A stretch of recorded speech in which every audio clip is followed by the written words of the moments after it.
হে hello guys, আমি নিকিতা। আমি চলে এসেছি আর একটি নতুন ভিডিও নিয়ে। এটা আমার ডেইটে মিনি ব্লগের ভিডিও।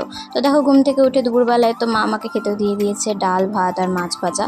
তারপরে দেখো আমাদের সাথে দেখা করতে কে এসেছে। গগো স্কুল থেকে বাড়ি ফেরার পথে স্কুল ড্রেস পরে আমাদেরকে দেখিয়ে গেল, তোমরাও দেখে নাও। তারপরে দেখো ছোটুকে স্নান করানোর জন্য রেডি করা হচ্ছে, আরও ভয়ে কাঁপছে। ও জল দেখে এত ভয় পায়, ও আসলে বিড়াল, মানে বলবো কি, যাই হোক। তারপরে দেখো স্নান করে এখানে ঘুমোচ্ছে আরামসে। তারপরে বিকালবেলার দিকে রেডি টেডি হয়ে বাবার সাথে বেরিয়ে পড়লাম একটু ক্যাফেতে, একটু দরকার ছিল। তো ক্যাফেতে একটু কাজ ছিল, তার জন্যই গিয়েছিলাম। দেখো তোমরা, রাস্তা দিয়ে যাচ্ছি। তারপর কাজটা শেষে চলে এসেছিলাম বাড়িতে। দেখো, তারপরে এসে দেখলাম যে আজিও থেকে একটা পার্সেল দিয়ে গেছে। তারপরে সন্ধ্যাবেলার টিফিনে আজকে বাবা এনেছিল গরম গরম পেঁয়াজি, আর মা বানিয়েছিল গরম গরম চা। আমি ওগুলো একটাও খাইনি, আমার জন্য ছিল চাউমিন। তো তোমরা দেখে নাও। তারপরে আমি এইসব খাওয়ার পরে বের করেছিলাম ফ্রিজের থেকে আমার বানানো আইসক্রিমটি। তো এই রেসিপিটা আমি পরে শেয়ার করব। কেমন হয়েছে? দারুণ দারুণ দারুণ।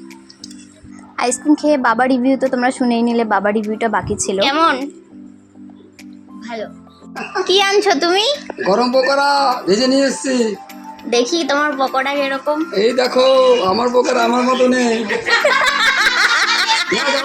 তারপরে তোমরা তো দেখতেই পেলে, পরে রাতের দিকে কাজল কাকা ডালের বড়া নিয়ে এসেছিলো আমাদের জন্য, মানে পকোড়া নিয়ে এসেছিলো। তো সেগুলোই খাচ্ছিলাম।